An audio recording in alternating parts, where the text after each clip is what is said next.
I'm hungry and I want to eat something delicious, but I'm also feeling a little bit tired and lazy and don't really want to cook that much. Allow me to introduce you to Martina's pizza bread hack. These ingredients you can actually get at any Japanese conveni. So if you're in Japan, you don't have to go much further than your like 15-meter walk to your local conveni. But if you're not in Japan, no problem. You should be able to get everything at a grocery store or maybe at your conveni. I don't know what your convenis are like.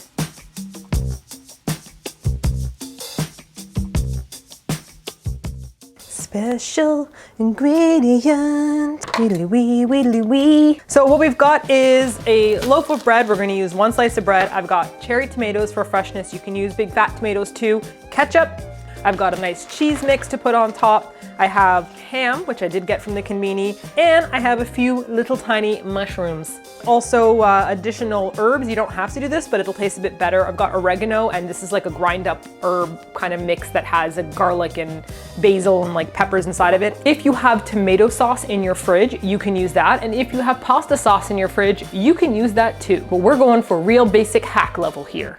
Uh-oh, shouldn't have said that. Hacker woman might show up. Hack the system. You guys want to see something cool? For storage space in Japan, since there's not a lot of room, you get these handles that come with your pots and pans. So you put it on the side like this, and then you twist it this way, and it's locked, and it's really firmly locked. And then to release it, you press the button on the side, but even if you do that, it's not enough to knock it off. So you can't like accidentally pop it off. It's really helpful for storage space because I basically have a whole set of these and they just stack on top of each other, and then I keep the handles on the side. Pretty cool, right? And look at the lids. They have these cool little notches in them so that you can fit them in where the handle goes. I'm easily amused, okay? Love it, my battery died. Awesome, it's great. All the settings are gone. I'm gonna BRB, you guys. After these messages, doom-ba-doom, we'll be right back. Teach you a lesson about recording a hack without me. Where was I? Oh yeah, dicing my mushrooms. The basic idea behind all this is that you want it all to cook in the pan before you put it on the bread. The bread is really just like that final stage where you're kind of warming it up. So I'm gonna use about 6 of these little tiny tomatoes. Give them a quick rinse off. I love how I wash vegetables and fruits as if like me rubbing them gently with water has somehow removed something from them. Like, yeah, maybe I got rid of some dust and dirt, but I don't think it was like that intense if I can just wipe it away like that. That should be good for 1 slice of bread. That's like 4 or 5 little tomatoes. It's gonna reduce and get a little bit smaller. Then I'm just gonna slice some of these to put on top. I do like tomatoes. I think that's enough. I don't think I actually need these, but I might just eat them. I love tomatoes. You guys have survived. Into the fridge. Next time you won't be so lucky. And last up, let's grab some ham. If you are a vegetarian or vegan, you may skip this step.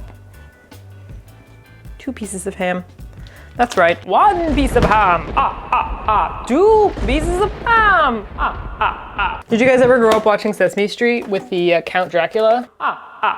No? Anyone? Roll it up and cut it into strips before I dice them a little bit smaller. It's a lot easier to eat the ham when it's kind of like in little chunks than it is to eat it when it's in like a big flappy form. But I'm pretty unceremonious about this if you can't tell. That's good. Now, if you have anything left over, like for example, leftover steamed chicken breast, or you have any leftover food from the night before, this is also a great time to use that up. I've made this with eggplant, so bueno. Okay, a little bit of olive oil in this pan. We're gonna heat this up and start sauteing our veg.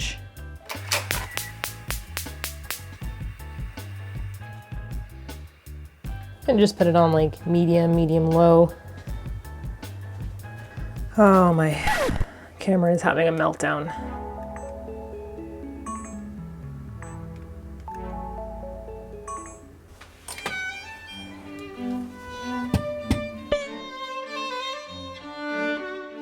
So we're gonna be switching to the highest quality of iPhone. Okay, mushrooms going in. Very nice. The thing about mushrooms and the things about eggplant is they're like little sponges.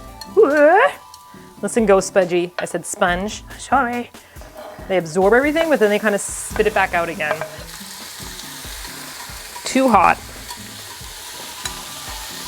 It's acting violent and steamy. It's too hot. All right, now's a good time to add a little bit of your herbs. This one that has salt, pepper, oregano, and I'm adding a little bit of extra oregano as well.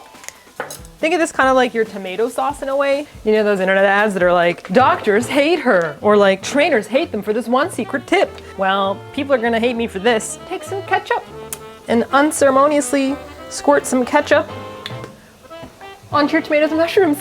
Okay, so why am I using ketchup? Because it has a lot of flavor. It already has things like sugar, salt, and vinegar in it. Even though this would be better with like a tomato sauce, obviously, because it's pizza. This just adds like a lot of easy flavors to your dish. And it makes it a little bit saucy, but also kind of thick. Because if you have to cook down your own pasta sauce, it takes quite some time, right? This is a hack after all, a hack. I'm gonna add in my ham now with little to no ceremony. Bonk. Maybe by saying little to no ceremony, I've now made something ceremonious. Unceremoniously would be just putting it in without saying anything. So technically, I unceremoniously put things into my dish. Figure that one out. Stick that in your thought pipe and smoke it. Everyone's like, what are you talking about, Martina?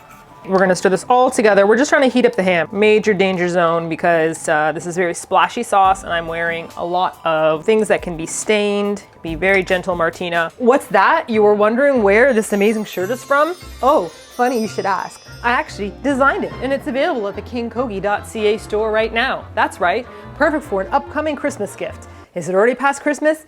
Maybe. I don't know when I posted this video, but Christmas will come again at some point. Perhaps a birthday or a congratulations at surviving the end of your school year kind of gift. Who knows? kingkogi.ca. Homemade, excellent pink giant milk shirts. Side note, people in Japan love this shirt and the backpacks. I don't know what it is. They think it's freaking hilarious. They're like, oh, it's so cute, strawberries and has delicious milk. Oh my God. And they love the fact that I added the percentage at the bottom because usually they'll have like 1% juice or 1% orange juice or whatever. And everyone seems to love it. I don't know. I loved making it. We're gonna grab our slice of bread. Did you know that in Japan, you can buy your bread in slices of 2, 3, 4, 5, 6, 7, 8. You don't have to buy a whole loaf of bread. You can be like, I would like a piece of bread. Completely square, crust all around, very nice, exactly what I'm looking for. Now you have a couple options here. If you have a toaster where you can put it in the little oven and grill it down that way, definitely do it that way. If you don't have that and you only have a stovetop, then you want to pan fry your bread on both sides before adding everything on top of it. And then you're going to put a lid on to kind of steam the cheese on top. But I'm going to be using my oven, which has like a toasting setting. So I'm going to be assembling it together. We're putting the sauce on top of the bread, then we're adding the cheese on top of that, and then we're going to pop it into the oven and then add our little tomatoes as well. Oh yeah. Oh yeah, oh yeah, oh yeah, yeah, yeah. Oh yeah, oh yeah, I'm feeling good, oh yeah. Oh yeah, yeah, yeah. Do you guys remember that song? It's a K-pop song from like 2008 and the band never continued existing, but it was like one of my favorite songs ever. And they did this amazing dance. The dance was like this. It was like, oh yeah, oh yeah, oh yeah, yeah, yeah. And one of the guys in it had like bleach blonde hair. I think his name was either Eric or Kevin. But it's not Kevin from You Kiss Kevin. Spread it all around, nice and evenly. I'm gonna add a little bit of more oregano on this just to add a bit more of an Italian vibe to it. Italians around the world are like, don't you even try, Martina, to say that this is an Italian thing. It's an insult to the Italian people, just like your Italian accent that you're doing right now. Like, am I allowed to do accents? Someone let me know. I feel like I can do like a European accent because my dad and my grandmother were all European and they spoke with accents. So I feel like if I'm like, Martinitsa, which is how my baka sounded. And if you didn't know, baka is Croatian for grandmother, which makes for very awkward conversations with Japanese people. I was like, my baka, and everyone's like, you're dummy, you're stupid, you're whatever. Like it doesn't really translate. With the most ceremony in the world, apply your cheese.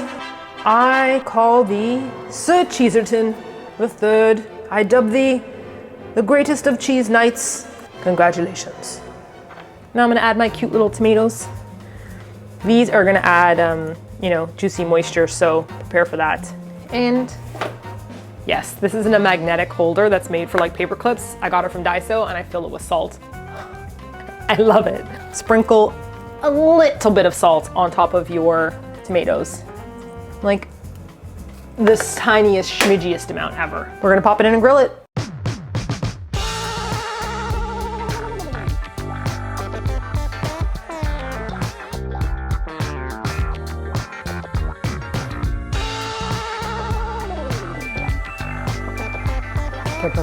It's done! To remove it without burning myself. Oh yeah. Come to me, bread. Remove your toast with the utmost ceremony.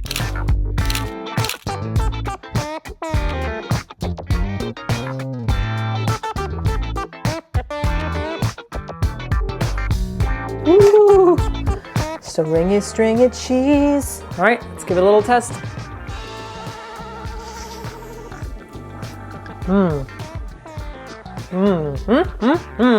One bite, got the ham, mushrooms, still nice and chewy. They're not like overcooked. Tomato sauce is nice sauce. And the fresh tomato adds a little bit of like a burst. So easy. One might say dangerously easy. Okay, I've done this with eggplant, all types of mushroom, leftover like meat sauce, leftover chicken that's like roasted, pull it off, add it in. You can do this with anything. The main key point is to make sure that you cook down the sauce before you add it to your pizza bread. The toaster oven is not hot enough. It's not like a pizza stone, you know, or a pizza oven. No, it's gonna get like really soggy. So you wanna cook down your moist ingredients first. There's that word again. To get out some of the moisture, and then add it so that all you're doing is toasting and melting the cheese. If you add fresh ingredients and you try to toast it, they're gonna get wet, sog down, and make the bread all soggy. So just make sure you kind of cook your ingredients down a little bit. Let me know if you try it out and other things you might do. Perhaps you could do it with bagels. I don't know. Keep it cool in the King Kogi Kingdom. And if you would like to purchase one of these excellent King Kogi milk shirts, you can head on over to kingkogi.ca where I've worked on a lot of designs. And so, yeah, if you wanna get something from there, you can support me and wear really funky stuff that people will hopefully like. Now to eat my pizza bread.